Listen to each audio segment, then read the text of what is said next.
IVM. $100. That's all it takes to begin your journey with Bitcoin and Ethereum. No, really. With CoinSwitch, you can start investing in over 100 cryptocurrencies with just 100 rupees. On top of that, there are zero charges for deposits and withdrawals, so you can trade, buy, sell, however and whenever you want. All of this, plus their extremely intuitive interface, makes CoinSwitch the perfect app for beginners in the crypto space. But don't take my word for it. Just download CoinSwitch for free and try it out for yourself. If you'd like more information on cryptocurrencies, tune into a show about crypto with me, Rohan Joshi, my new adventure on IVM podcasts. CoinSwitch, kuch to badlega.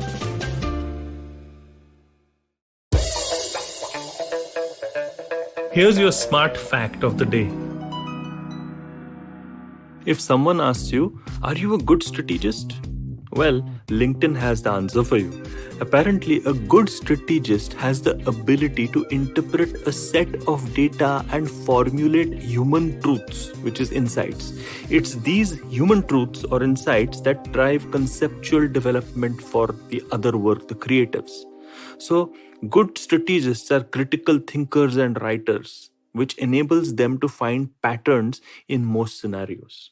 At top quartile organizations, the cream of the cream, 57% of respondents said that their senior tech leaders are very involved in strategic planning. So if I look at, technology, you're not actually expecting them to go beyond technology, but no, the senior tech leaders are very involved in strategic planning versus 17% only in the bottom quartile. So now you know why those top quartile organizations are the way they are. Every top leader is not just functional, but it's also a strategist contributing through the entire organization. Hey there, welcome to Smarter with Sid. This episode, we are trying to figure out whether all of us can become better strategists than what we are. Is there something called a better strategist? Is there something called a born strategist? Is there strategy in our bones? Let's find out in this Smarter with Sid episode. So let's first understand that there are some born strategists, people who have that ability to look at data and very intuitively, instinctively just understand the pattern behind that data and kind of present it to people around them and get them to see a direction that they perhaps have not been able to see. But what about the rest of the janta? What about the rest of the janta? Are we not going to ever be good strategists?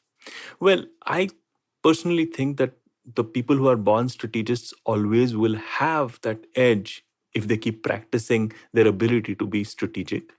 But the rest of us certainly can have a particular way to get, in quotes, towards becoming a good strategist. How the hell do you do that? Let's kind of figure out after taking a couple of steps back.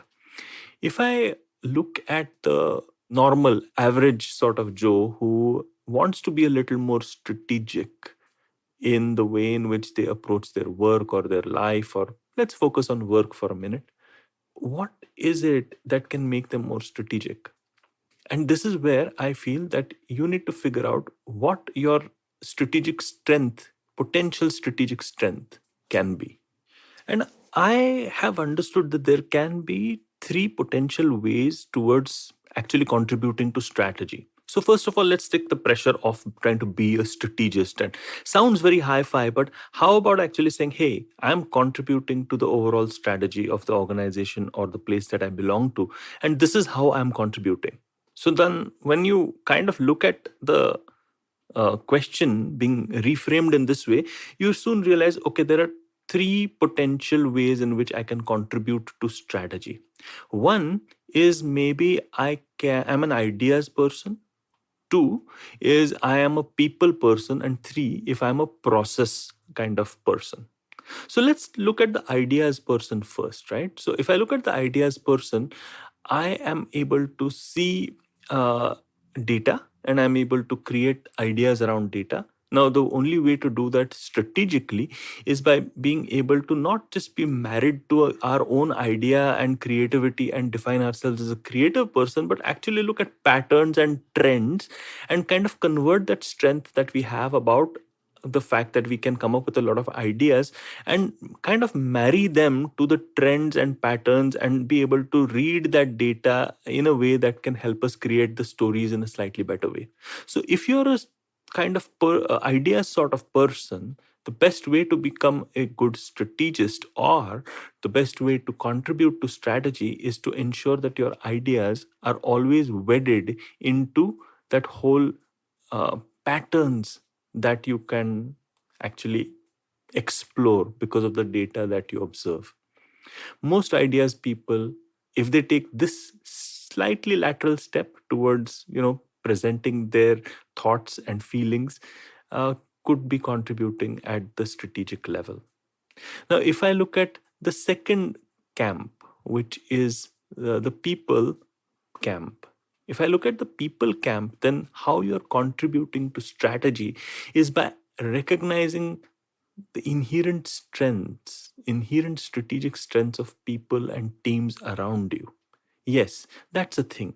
So if I look at the way in which a true great leader can be, people used to call Jack Welch a great leader. I'm not sure that he was great across all business scenarios, but he was a great, igniter of teams. And I've been lucky enough to see people who could ignite the very best of their teams because they are able to extricate the best strategic value from their teams for developing a consensus and a direction for their organization to go towards. Now, that's a very different way of building strategy. It is a strategy that has immediate buy-in, at least. That is an advantage. The disadvantage is obviously it is not a brilliant vision of one person, etc., which can come from the ideas camp. But trust me, the people driven camp is also very useful because it kind of helps a lot of organizations move their strategic thinking ahead. You need somebody who has the ability to understand what strategic skills can other people bring to the process. So that's the second camp. The third camp is the process oriented person. So, if you're somebody who likes to follow a process or follow a system, how about actually identifying a process that can help you to become more strategic?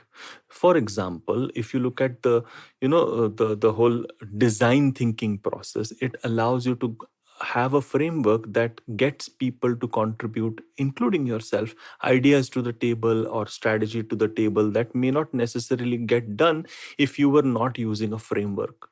So, if you're a process driven person, maybe you can identify a process that can be used for strategy for your organization, communicate that process really well, make sure that that process is followed, and make sure that you get the documentation in after the process is done.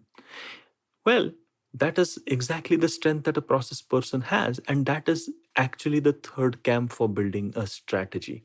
So, whichever camp you may fall in, whether you are an ideas person or a people's person or a process person, you have an in to get into the strategy of your organization at whatever level that you may be working in. You will be recognized for the value that you're bringing in towards the strategic goals, initiatives, and objectives that your company has. Don't no need to call yourself a strategist. What you can actually do is to identify and then execute. What do you feel? So don't despair when people say, "Oh, this person's more strategic intuitively," and all of that. You always have an in. Identify the strength that you're born with, identify your interest area, and work from there. And see how you can contribute to the strategic process rather than calling yourself a strategist. It really doesn't matter because that is only about brownie points and ego boosting. But actually, if you really want to make a difference, contribute to strategy in your own specific way. After all, strategy is just a cool term, but contributing to that direction is what will make you stand out and make you seem smarter. And that is what we're trying to do over here with this specific podcast of mine. We'll all become 1% smarter every single time that we interact. I hope you like this particular episode. And hey, follow me on Instagram or on LinkedIn, where I'm the traveling professor. I make fun stuff over there on Insta, and on LinkedIn, I make some good notes to accompany every single podcast of mine. And if you like podcasts like these, well, just go hop over to IVM's offerings, and they've got some seriously good stuff for you. On that happy note, see you next week.